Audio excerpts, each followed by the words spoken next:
What do you call a pile of kittens? What? A meowton.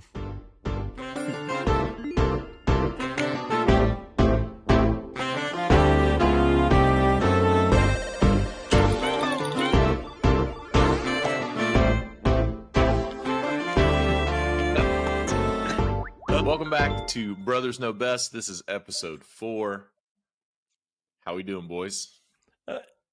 We're going to do dad jokes at the beginning of the episode. I want to vet them going forward. Well, we didn't plan on doing dad jokes. They just kind of, ooze out of us. I'm still recovering, by the way. What are you recovering from? It's Saturday. You said the weekend. Still Yeah, recovering. Bro. We're going to talk about that. So today we have a big episode. We spent a weekend together in Athens, Georgia, best college town in America. We're going to talk about that a little bit, and then we are going to talk about the best Thanksgiving food. Which this could be. It could be a series. I mean, we could do 5 episodes on this thing, but we're not. We're only going to do one, and we're going to keep it concise. And by the end of it, you're going to know who has the best Thanksgiving plate, who put together the perfect Thanksgiving plate, and it's clearly going to be me. So go ahead and cast your votes for me. Before you even know what it's going to be, it's going to be me. So I'll just get that on the table. All right, we spent the weekend together. Michael flew in from Oregon. We went down to Athens, Georgia to watch them dogs play. Them dogs. How'd it turn out, boys? I'm still in shock and awe because that was the premier best atmosphere in Sanford Stadium I have ever been to. And that's high praise. We've been to some good games, but it checked all the boxes. The night game, everything on the line, fireworks. They added fireworks this year, which is just another level. And then all 3 of us were there together, just letting it ride, baby. I love it. 93,000 of our closest friends. Just let it ride. I remain undefeated in person at UGA games. So, wow. For what it's worth, Georgia Dog Nation. I mean, if you want to win the game, help me get there. All right, Kirby. Help you get there. I mean, what kind of fan are you? I mean, your kids don't have to go to college. Come to the football games. Oh, all right. Yeah, we were down in Athens. So the University of Georgia, we're Georgia fans, if you don't know that already. We went down and we spent a whole day, big tailgate at Morris Hall. Shout out to the Morris Hall lawn, which is a dorm at the University of Georgia that we take over the lawn and throw a big tailgate down there. We had country music star Thomas Rhett stop by for about 45 minutes with he and his family at the tailgate. So that was fun. He was decked out in Tennessee gear, even though he's a Georgia fan, which was interesting because he lost a bet with his wife. And you know what I learned, boys? If there's any bet that you're going to make with your wife, if it involves wearing Tennessee orange, don't make the bet. I understand his wife is a University of Tennessee graduate, but just don't make those bets. Those are not the bets that you want to be making. Which is absolutely hilarious because that may have been the first words out of his mouth that I could hear over all the music. He said, I lost a bet. I lost a bet. Just so everybody knows. So everybody knows at this tailgate, I'm a friendly. I lost a bet.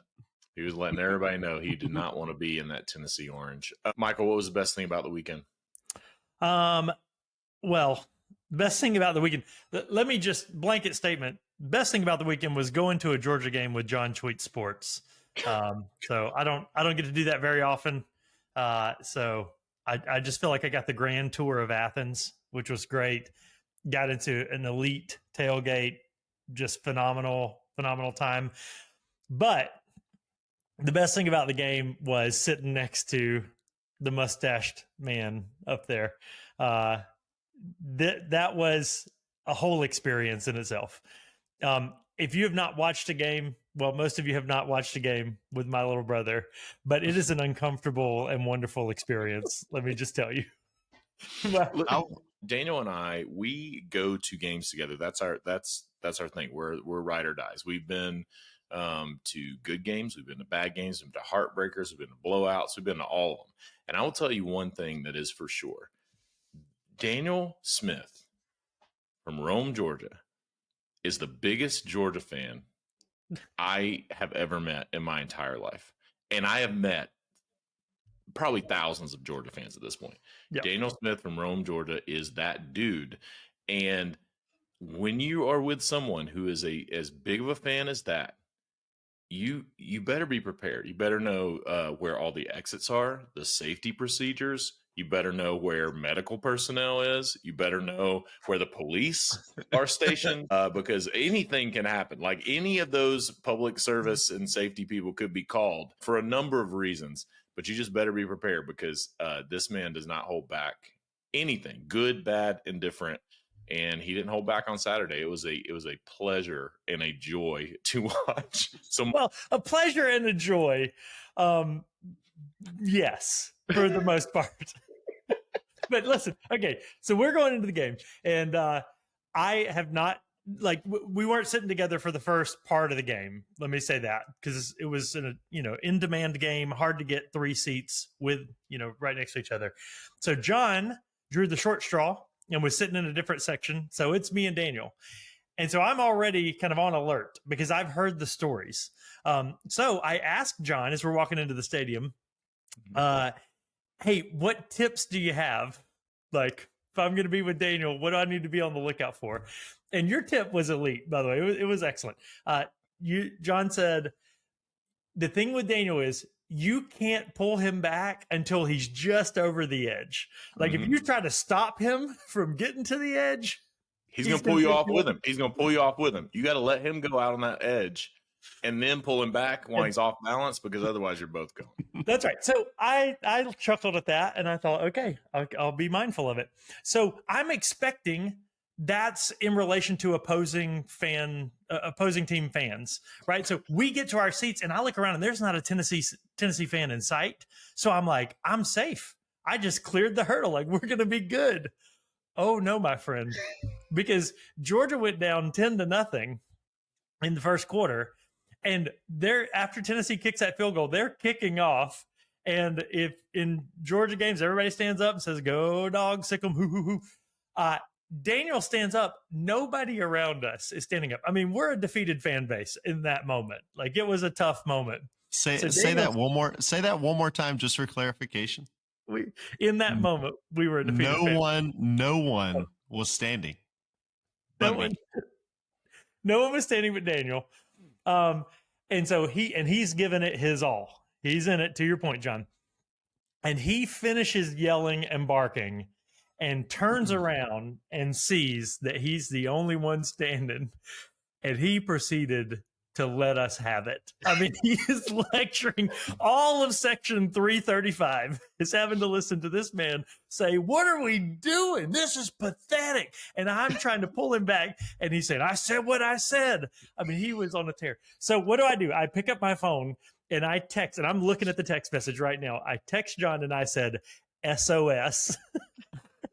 And John replies, "Let the boy fight. Somebody wearing Georgia gear needs to show some fight."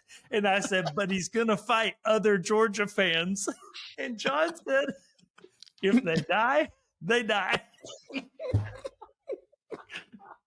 When you're in a game with Daniel, man, let the boy fight. If they die, they die. It is what it is at that point. He lives in the moment, in those moments. Oh yeah. Moment to moment, baby.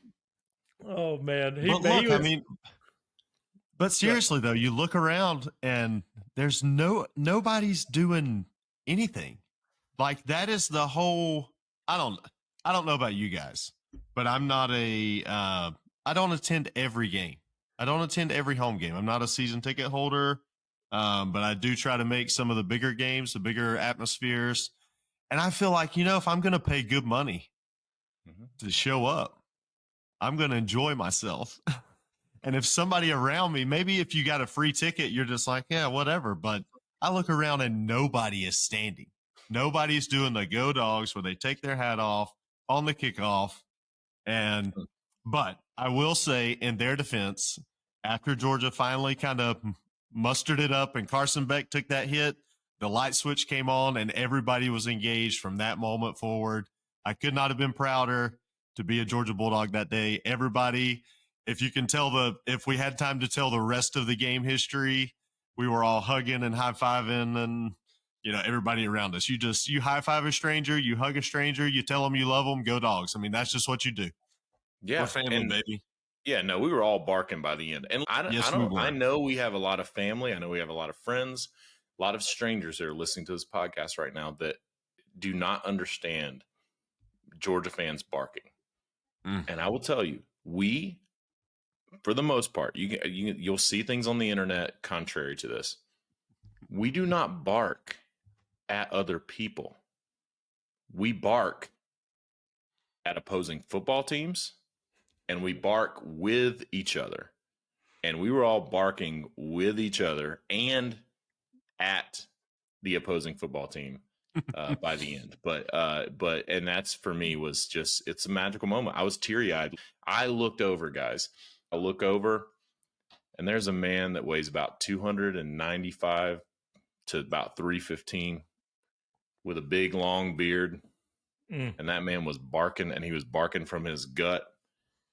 And I was just teary-eyed. I was like, this is my love language. This man right here barking into the night, like at the full moon. There's a full moon over Sanford Stadium, and it was basically the Georgia football fan version of howling at the moon. Was this giant man barking into the air. And I thought, doesn't get any better. Doesn't get any better than that. That is a very specific thing to appreciate. I love it. It's a very specific. If you've ever seen about a 300-pound man with a long beard looking up at the sky and barking, it's a very specific thing that you remember. that feels like an image that would stay with you for a while. You just don't forget that moment if that ever happens to you. What else? What else from the weekend that was in Athens? Oh man, the tailgate. I think we kind of skimmed over a little bit of the tailgate, but there's experiences on college football Saturday. You've got the pregame experience and you've got the in-game experience, and they're both totally separate because there are folks who go to the tailgate and may not have a ticket, but our tailgate is so elite. Shout out that we have TVs there. We're watching games. There are folks that come just for the tailgate, guys. They come just to hang out, just to hug one another, people you don't see, you interact with on Twitter or whatever, but you don't see them all the time. And that is so cool because you see people that you're tweeting with, you're laughing with, you're talking about Georgia football, you're talking about life with, and then you meet them on Saturday, and it's really just like continuing the conversation. You're just continuing like, hey, you remember we talked about this the other day or whatever. And that to me is so cool. So you got two totally separate things going on there, but the tailgate in and of itself is just an experience. I think the guy from SEC Unfiltered, he was there. Chris Phillips. He showed up, man. Super cool dude. Like I watch him a little bit on Twitter, but he's super cool. Some Georgia greats show up. Corey Allen was there. Shout out. Corey Allen. Shout out Corey Allen. But dude, I mean, you just never know who's going to show up at a tailgate, and that's kind of what makes it fun because somebody's like, "Hey, that's so and so," or whatever, and then sometimes you hear people saying, "Hey, that's John Tweet Sports," and I'm like, "Yeah, that's my brother." Like that's pretty cool. But so if you're listening to this on podcasts, go to brothersknowbest.com and we'll have some photos from the weekend there, so you can check those out.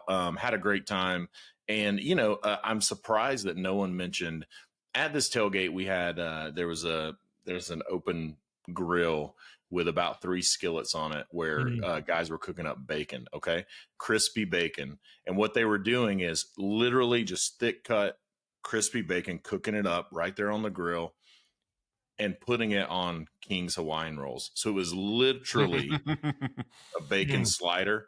And I don't know if you've ever just had crispy bacon on that sweet like King's Hawaiian roll, but boy, that was life-changing. That might be my favorite part of the weekend.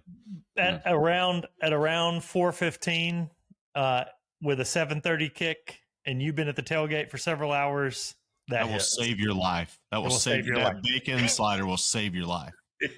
It saved quite a few lives. All right. Speaking of bacon sliders, speaking of food, Thanksgiving is next week, depending on when you're listening to this podcast. Thanksgiving is coming up, and we are going to do this week and next week. We're going to have some Thanksgiving themed episodes. So we're going to jump right into it with both feet today and talk about Thanksgiving food. I don't know of anything that brings people together and is also can be potentially more controversial than what is the best food at Thanksgiving. So we're going to talk about that a little bit. Before we get into that, Michael, you have prepared a presentation on why Thanksgiving is the best holiday. So can you go ahead and give us your monologue on why Thanksgiving is the best holiday? Well, I have 4 simple points for why Thanksgiving is the best holiday. And I understand it's maybe not everybody's favorite holiday. I understand not everybody has the family bonds that we have. And it can create a bit of a challenging, holiday experience. Well, sometimes when you have the family bonds, it creates a challenging experience for different reasons. But I understand your point. That's fair. But laying aside, the potential baggage and hurdles of Thanksgiving, I want to say Thanksgiving is in its own class. Thanksgiving doesn't take a backseat to any holiday. Nobody puts Thanksgiving in a corner. Okay. Thanksgiving is great for a number of reasons. I'll just give you 4 simple ones. One is the schedule. And if you have to travel to see family like I do, Thanksgiving is elite because it's always on a Thursday and you always get the Friday off, at least in my career. So it's easy to plan a week around that holiday. You don't get that luxury with Christmas or 4th of July, right? You get a little bit Memorial Day, Labor Day. But that predictability of the schedule is perfect. It's easy to build traditions around. So that makes it, when we come to Georgia, I always try to map out because we've got a lot of people to see and kids to travel with and whatever. I try to map out what we're doing. Every time we go for Christmas, it's a nightmare. Every time we go for Thanksgiving, rinse and repeat, baby. Just pull up that spreadsheet from 2 years ago and it's the same schedule. So that's number 1. Number 2 is the menu, which we're going to spend probably an inordinate amount of time talking about. But if you don't get excited about Thanksgiving food, you're doing it wrong. Okay. May I humbly say, you're just not doing it right. It's unbelievable. When you prepare these dishes correctly, it's just unlike, I look forward to it. I think about it for literally a month before Thanksgiving. I'm already thinking about how I'm going to prep that turkey. I'm already salivating thinking about Thanksgiving next week already. That's number 2. Number 3, the sentiment. If I could get a little emotional for a minute, the sentiment of Thanksgiving. No other holiday tells you how to feel. You know what I'm saying? Like no other holiday is just blatantly explicit. The point of this holiday is for you to take a moment and sense a little bit of gratitude for all the great things that you have in your life. Thanksgiving assumes a measure of humility, right? You have to pause and say, hey, I don't have everything I have just because I work hard and I'm good and whatever. You have to pause and say, I'm actually grateful for some things. Man, no wonder I haven't enjoyed Thanksgiving as much as I could have. John, I'll try this year. I'll try this year. If you didn't see me trying to make eye contact with you, I can't help you. But then number 4, the only thing you got to bring at Thanksgiving is yourself and some food. There's no presents. You don't have to map this out. I like to think about it a month ahead of time, but it's not like Christmas where you got to plan the shopping. You got to budget for everything. You got to think about what everybody wants or needs. You just bring a dish, show up, and have a good time. I could keep going. That's good for now. I love it. Like I said, I'm already salivating here. I'm going to have to wipe my mouth thinking about what I'm fixing to devour next week. Thanksgiving is probably the number 1 holiday that contributes to diabetes. I will say that. I don't know, man. Have you seen Halloween candy? But anyway, we can talk about that. Dots. Do you know how many dots will give you straight line? There's a straight line between dots and diabetes. Yes, there is. Even starts with a D. I agree with everything that Michael said. I love Thanksgiving. Daniel says he's salivating because of Thanksgiving. I've been watching you for now, 4 episodes in and watch you drool, and I just assumed you were just a drooler, but I guess you've been thinking about Thanksgiving all that time. All right, so what we're going to do is we are going to talk about the best Thanksgiving food, but we're not just going to talk about the best Thanksgiving food. We are going to do a draft where we are going to pick we're going to pick our best Thanksgiving dishes to build a perfect Thanksgiving plate. The catch is we have prepared a list of meats, vegetables, starches, breads, desserts, and none of us can pick the same dish that someone else has picked. Okay? So what that means is you have to pick from what's available on the list. You can't pick what someone else has picked. So you're going to have to get creative, and you're going to have to make some tough decisions because you only get one meat, one vegetable, one starch, one bread, one dessert. Random selection has Michael going first. So the order is going to be Michael, me, and Daniel. And so, Michael, you get the first pick of meats. Do your worst. Oh man, Daniel, I'm not going to do it. I'm not going to do it to you, because one of the best turkeys I've ever had was one that Daniel made, but it's controversial, and I'm trying to win. Say it again one more time. Look, I don't need it. I don't need it for me. They need it for them, and you know who I'm talking about. All right, well, let's keep it moving. Right. Yeah. So I'm going. I mean, home run roast turkey. All right. Now, some of you just rolled your eyes. You just dismissed me. You just said, "Oh my gosh, be a little more creative with what's going on here." And all I can tell you is that for 27 years of my life, maybe 28 years of my life, I thought turkey was ho-hum. And then I discovered Alton Brown's roast turkey recipe, which involves you brining that turkey overnight, putting it in a 500-degree oven to sear the outside, covering it with an aluminum foil shield, and then dropping it down and letting it cook through. It is the most succulent, juicy, delicious turkey I've ever had in my life. Jeez. I can't wait. Can't wait to cook it. All right, roast turkey. Daniel, what you got? You're next. Oh, it's my pick. It's my pick. What am I doing? I'm sitting here. I'm the commissioner. I'm trying to give away a pick here. My bad. All right. I mean, can we trade it? We trade no trading picks. I'm gonna go off the rails immediately because I'm not a turkey person. I've tried roast turkey. I've tried Daniel. I will say, Daniel. So hold on. So you were the one judging Michael. I will. Yeah, absolutely. I see you with those judging I tried eyes. not to roll my eyes, but I rolled them. I've tried turkeys. Daniel's turkey that he fried one year was the best turkey that I've had, and it was good. But turkey's not my thing. So I am gonna go with the good old honey glazed ham. Give me a ham. Give me the ham that has like the thick, like brown sugar, like crust on it. Give me 2 or 3 slices of ham. I'm just going to go ham. We're going to skip the turkey at my Thanksgiving dinner, which may disqualify me from the perfect plate right away. But you know what?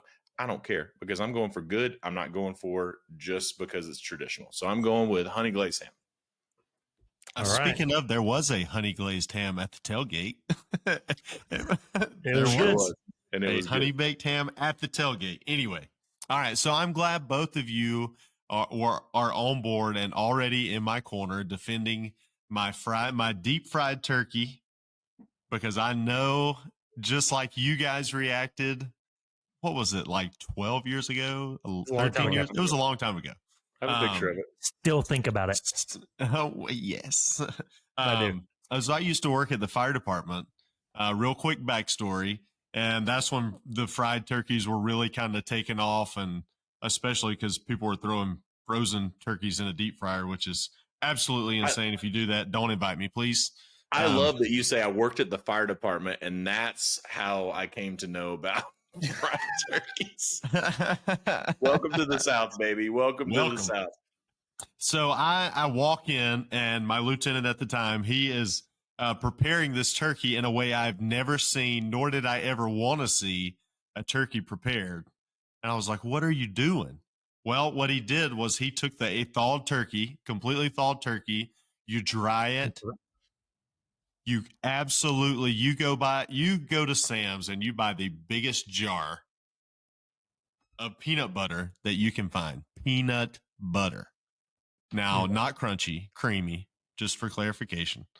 But you buy the biggest jar of peanut butter you can find, and you lather that thing up like you are having a spa day. You lather that thing up, and you get every crack, you get every crevice, and then you drop that bad boy in that hot oil.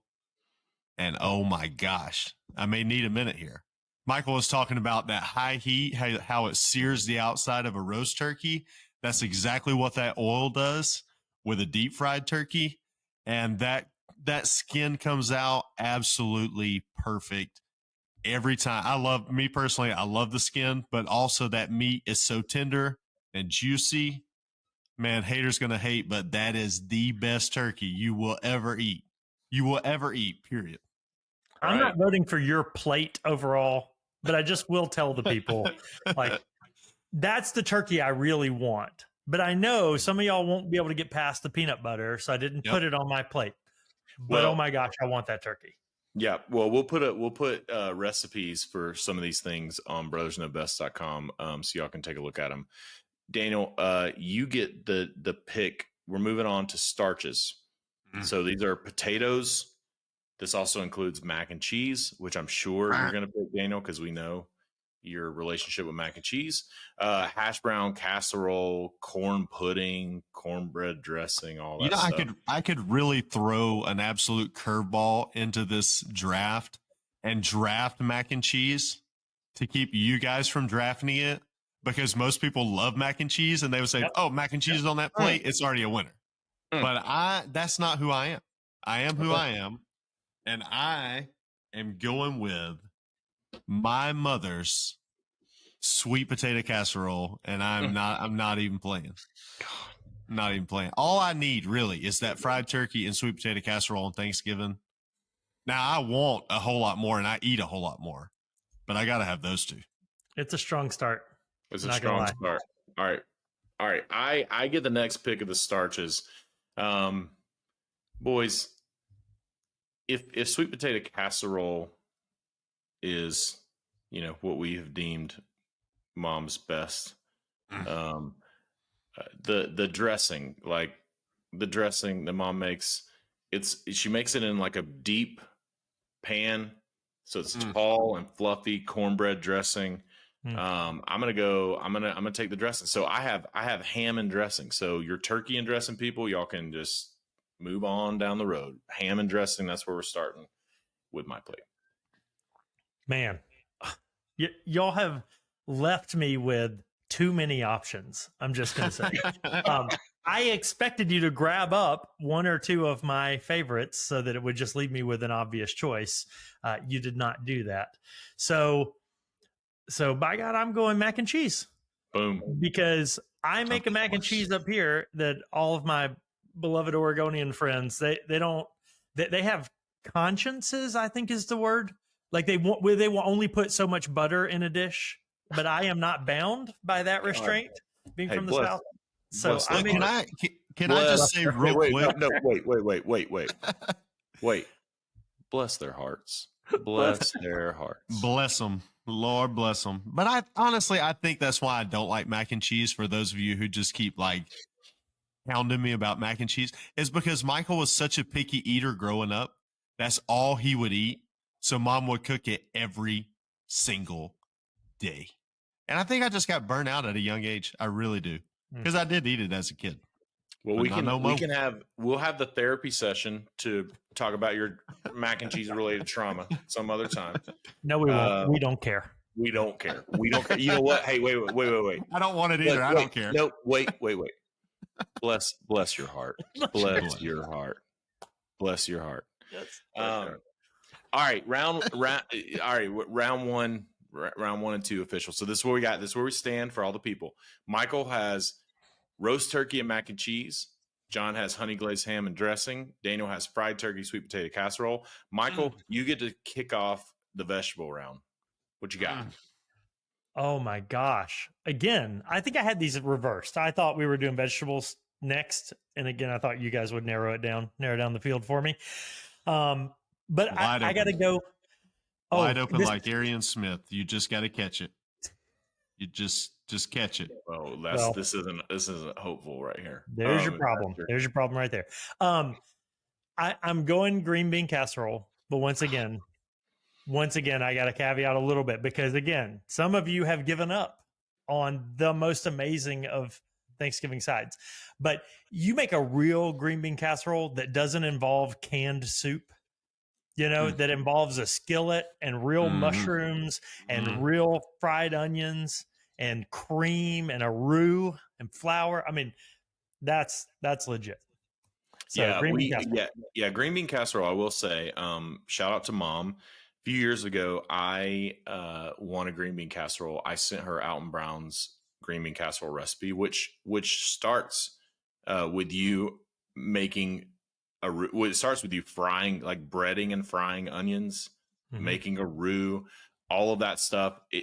Making your own, essentially your own mushroom, cream of mushroom soup, and it starts there. And she made it in a skillet that she's had for ever, and it was incredible. And she makes it a lot for Thanksgiving. And it's the cast iron. It's the cast iron skillet that makes that dish. I'll vouch for it. Don't mess around. This isn't getting a can of cream of mushroom soup. And this is not amateur hour, folks. This is you do not experiment. You do not experiment with new dishes at Thanksgiving. Don't do that crap. Don't do it. We're going to talk about that next week. We're going to talk about your tips for surviving Thanksgiving next week, which does include don't bring out a dish that you're making for the first time at freaking Thanksgiving.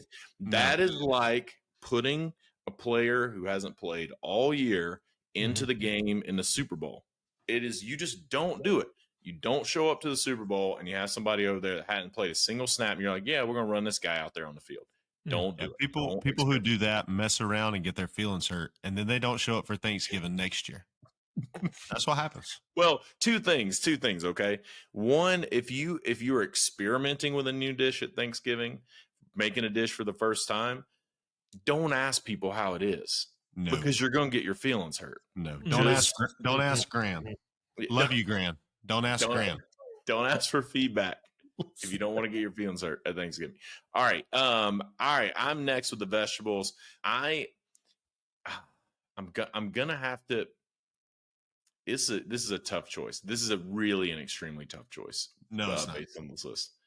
But go ahead and give me that. Go ahead and give me that squash casserole. Okay, squash casserole, when made right. Again, this isn't soggy squash. This isn't nothing mushy on your plate. This is squash casserole is cooked well. It's got a good balance of onions and cheese. It's topped with freaking Ritz crackers and some butter kind of situation on the top of it.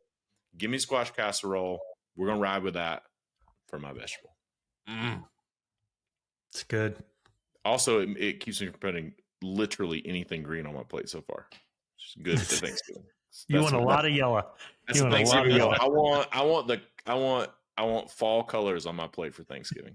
There's one thing I know about Thanksgiving. It's got to be colorful. That palette has got to be colorful on that plate. That's you're like an artist, and that's your plate is your canvas. You paint that baby. You paint it. Okay. Yeah. All right. So I'm gonna go with. I was gonna take that squash casserole, but I'm gonna go with these. I do have a recipe for roasted Brussels sprouts with bacon and garlic, and it is absolutely insane. It is so good. You roast, you cook those Brussels down, and then you add that cooked bacon in there with a little bit of garlic, and you just let that baby simmer until it is done, until it is so tender.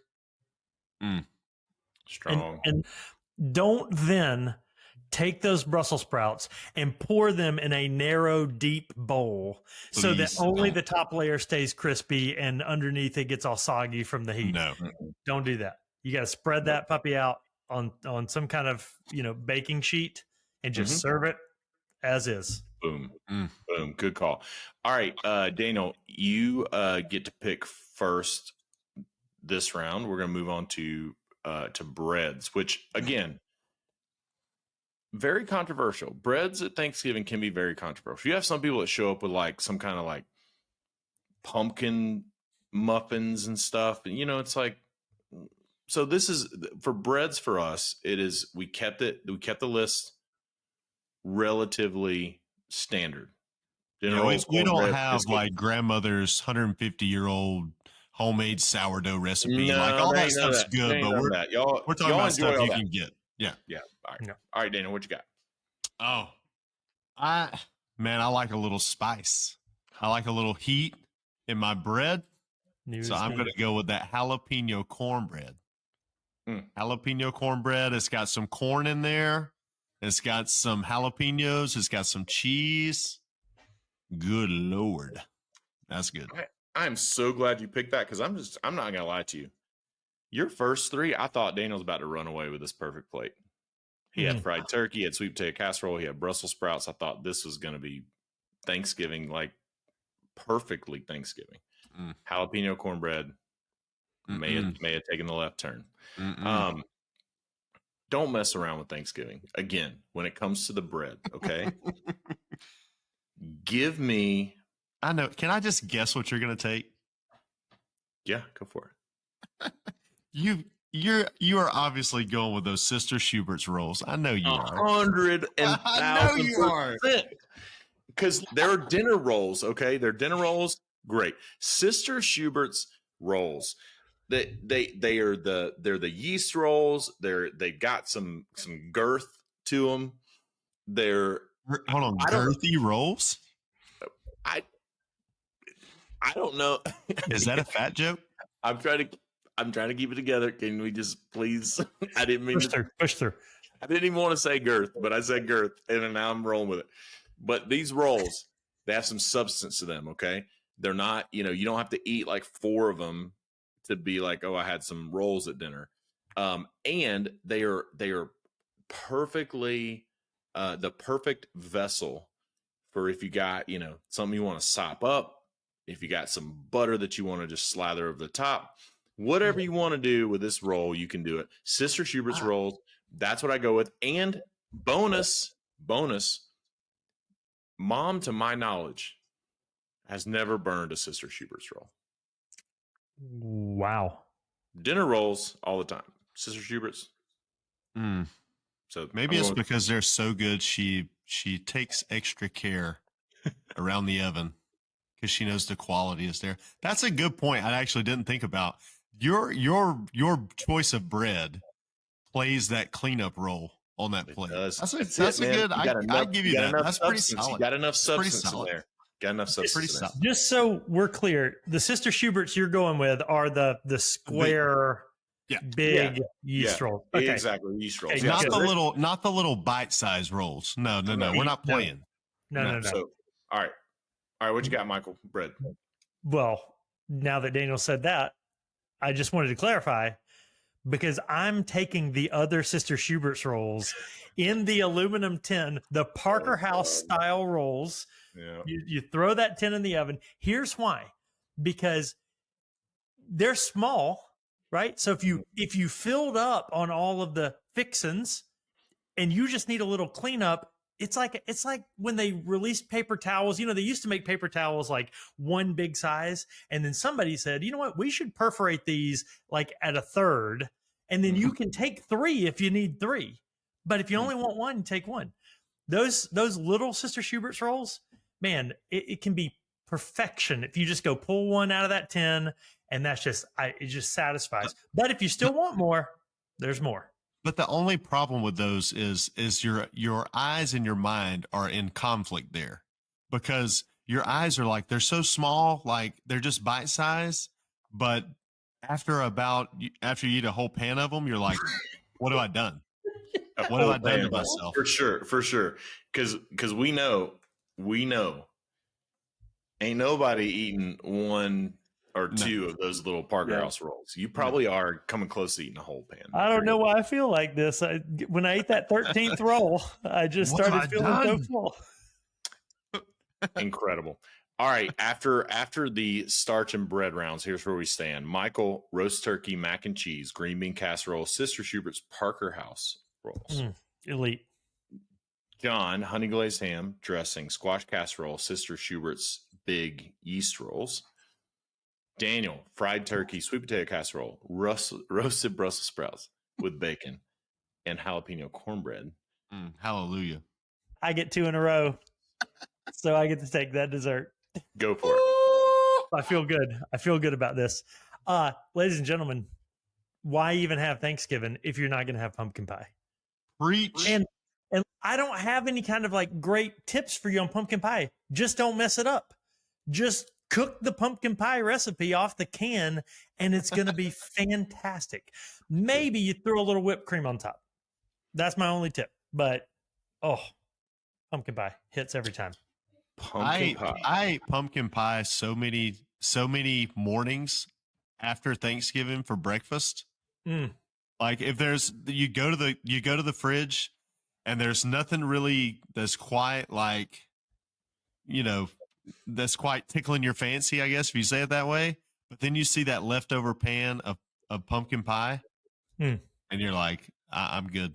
Breakfast of champions. There's a bakery here in Portland, Grand Central Baking or Bakery. And they just for like 3 weeks of the year in November, they do sweet potato tarts. So it's kind of like pumpkin pie, sweet potato pie, whatever. But sweet potato tarts with pecans on top. I'll go there no less than 5 times in the next 2 weeks to get those. I had one this morning, but when you said breakfast, that's what I said this morning. This is like pumpkin pie for breakfast. Oh, it's perfect. I love it. I love it. Good call. Good call. There are many choices. Okay. I love chocolate cake. I love the old fashioned chocolate cake, the yellow cake, the sheet cake with the chocolate frosting. I could have maybe cheated a little bit and gone sweet potato pie, which is, very similar to pumpkin. I love pecan pie. I ain't messing around with any of those.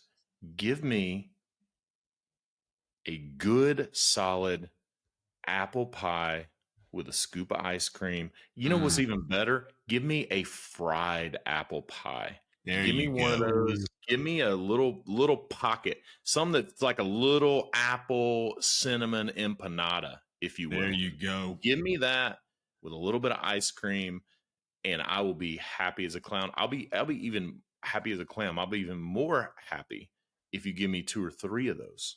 After I've sat here and gorged myself on everything else at Thanksgiving, I will have plenty of room to open the dessert pocket and fill it with fried apple pie or regular apple pie with some ice cream. I'm going apple pie. Not to get too specific, what kind of ice cream are we putting on this apple pie? I feel like that's important. We're putting, right now in the year of our Lord 2024, we are putting Tillamook old-fashioned vanilla is what we're going with this apple pie. That's what we're going with. That's what you're doing.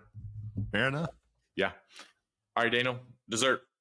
All right. So you can, if you've got your grandmother's recipe for a pie, or you've got one of your church ladies that makes fried pies. We had a church lady that made fried pies for years and maybe contributed to what we look like now. So thank you very much. But during COVID, discovered that, to my own horn here, I can make a pretty dang good cheesecake. Oh boy. I can make a pretty dang good cheesecake.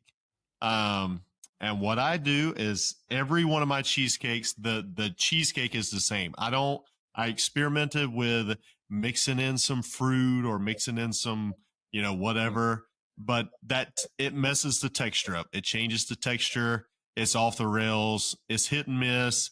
And so I figured the best way is to make your cheesecake the same way every single time and then experiment with the toppings. Experiment with what you put on top, and you got the best of both worlds. And I also discovered, I believe it was 2020, maybe 2021, that I make a pretty banging pecan pie cheesecake. So I make the cheesecake base. The cheesecake is just solid, out of control, can't miss. And then you take that brown sugar and you take those pecans and a couple of other ingredients. I can't disclose all my trade secrets here, but you cook all that down and you pour it on top of that cheesecake. You let it rest for a little bit.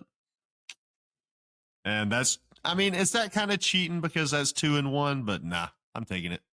I love Pecan it. pie cheesecake. Well, I'm keeping track from the options that we compiled, and I just struck through both cheesecake and pecan pie because I feel like you did take them both. Well done.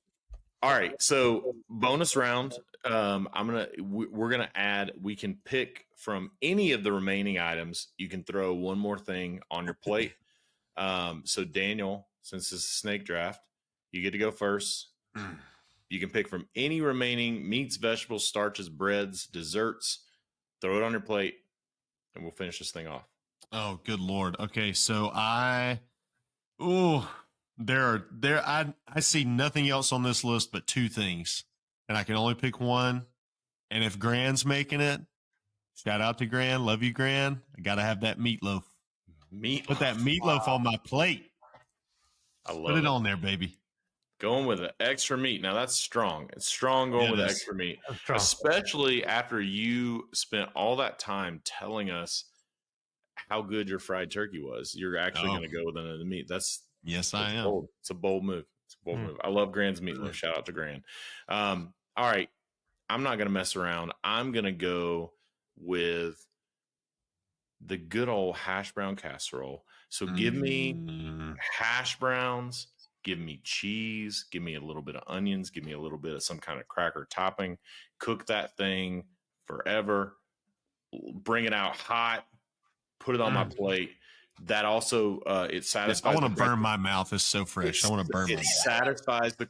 Satisfies the criteria that there's still, for the record, not a single green item on my plate at Thanksgiving. That disqualifies it, I feel like. Hash brown casserole. Nope. We just took a vote, and I'm with John. So you don't need green. You want lots of yellow. I believe we've covered that. Lots of yellow. 100%. All right. So in the spirit of that, I got roast turkey. I know you're going to recap in a minute, but just so I'm clear, roast turkey, green bean casserole. I've got mac and cheese. And I've got those Parker House rolls. There's one thing missing. There's one staple not on my plate, and it's corn, my friends. We don't have corn, and I tell you what I'm going to need. I'm going to need a little scoop of that corn pudding. And if you don't know what corn pudding is, I'm pronouncing it the correct way. Bless your heart. Bless your heart. Bless your heart. Please don't put a G on that. Please. Corn pudding. Go Google a recipe and make it. It's like souffle, but you can call it a vegetable. I mean, it's literally it quantifies as a vegetable, no doubt. Yeah, corn pudding is literally eggs, butter, sugar, milk, corn, and like it's like a half a scoop of corn. And what color is it? It's yellow. That's right. That's right.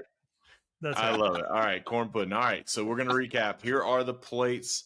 We need the votes. We need the comments. We're going to put a poll up somewhere. I don't know where, but you can find it probably on Facebook and Twitter. And here is the rundown. Michael, his perfect Thanksgiving plate from this draft of what was available. Roast turkey, mac and cheese, green bean casserole, Sister Schubert's Parker House rolls, corn pudding, and he's going to finish off with pumpkin pie. It's pretty strong. Pretty strong. Daniel, fried turkey, lathered in peanut butter before you fry it. Sweet potato casserole, roasted Brussels sprouts with bacon, meatloaf, jalapeno cornbread, and he's going to finish it off with some pecan pie cheesecake. And here's what I'm going to tell you about Daniel right now, ladies and gentlemen. This man doesn't care if you vote for him in this poll. He doesn't care if he wins this poll. He has already won. In his mind, he is a champion right now based off his picks. So he don't care. He don't care what y'all think. Sorry, if you listen to the audio version of this podcast, thank you. But look at the timestamp right now, and please go to the YouTube channel and just dial that up and watch his face as John reads off that play. This man becomes more and more Ron Burgundy every single day. More and more, sorry, not Ron Burgundy, Ron Swanson. More and more Ron Swanson every single day. God bless America. All right. And I have honey glazed ham, dressing, squash casserole, hash brown casserole, Sister Schubert's yeast rolls, apple pie, and ice cream. Not a single green thing in there. Not a single. I mean, I ain't messing around. I ain't messing around with anything that would actually resemble a real vegetable at Thanksgiving. Mm-hmm. I just want it all the same color, just beige, all there together. Yeah. Delicious and enjoyable. All right. Speaking as a medical professional, you're going to need some help over the next couple of days. You're going to need a little help. Well, speaking as a man who has crossed the threshold of the age of 40, I already know how to manage that, bro. I mean, you ain't telling me nothing I don't already know. And if you don't think that I'm preparing for that situation 2 days ahead of time, then stay ready. Don't have to get ready. Yeah, when you stay ready, you don't have to get ready. Okay. When you have your checklist of things to do 2 days before Thanksgiving, so that you don't end up in a bad situation, you are a professional. Like, we don't mess around. We don't mess around, people.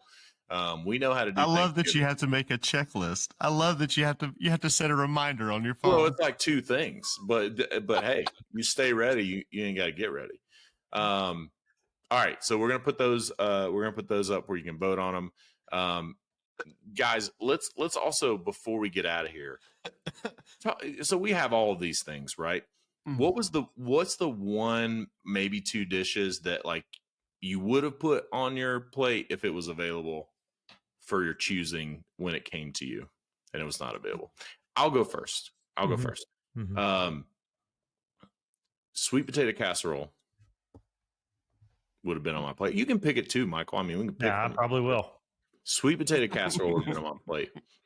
Green bean casserole would have been on my plate. Mm-hmm. Even though it is green, it would have violated my rule. But if you put enough of the cream of mushroom dressing roux stuff in it, turns white. Exactly. It turns white. It doesn't look green. Those are two that I would have put on my plate. Daniel, go ahead. Oh, mine would have been the hash brown casserole. I told you, I wanted to burn my mouth. I want it to be that fresh. So good. Yeah, I mean, it's sweet potato casserole for me, and the second probably would have been Brussels sprouts. We'll save that for another time. I'll tell you about the local kitchen and wine bar in San Francisco that changed my life around Brussels sprouts. But if we ever talk about food again on this podcast, I'll share that story. I don't know that we will. Probably not a good chance. Not a good chance. All right, y'all. Thanks for tuning in. What you got? I was gonna say it's only been like 75% of our content so far. I mean, and that's low. I feel like it should be higher. And so we're gonna work on that. That's a goal. We've set a goal for ourselves to make our content higher than 75% food. So we're gonna work on that. Perfect. What are you washing it down with? Oh, I'm getting a little dry thinking about all this turkey and hash brown casserole. All right, you got to have a drink. We'll do the bonus round then. We'll do the bonus round for any sweet God-fearing soul who is listening to this at this point. We'll talk drinks. Thanks, Mom. Thank you. Shout out to Mom and our kids, because I know you are still listening. All right, some of our kids. I know that not all of our kids make it through. All right, bonus round, drink pairing. Okay. So I'm going to say this. We can all choose the same drink, even if someone else has it. Like, we don't have to. This isn't like a round robin. So you can choose your drink, anything you want to choose. What are you washing down your Thanksgiving dinner with? As the representative from Oregon here, let me just say to those of you listening in the South, if you can go to the grocery store right now and grab a gallon of Milo's sweet tea, just you should have an extra dose of gratitude this Thanksgiving. For me, mine would be half and half, because the full on, I just am not prepared for full sweet tea after. You're not prepared to drink syrup. You're not prepared to drink syrup. I Just cannot like drink straight syrup out of after a like you decade can in pour Oregon. Milo's, you can just pour it on your pancakes. If you run out of syrup, you can just pour that Yep. Milo's right on your pancakes. So I'm going to cut it a little bit with some unsweetened tea. You know what I'm saying? But yeah, go get that Milo's tea. It's good. Daniel, what you got? Yeah, mine is for sure half and half tea because I consume enough sweets. I consume enough sugar. I don't need 500 calories and 80 grams of sugar on top of all that food. I don't need it. Sorry. All right. Well, mine is for sure an Arnold Palmer. Give me probably half unsweet tea and half lemonade.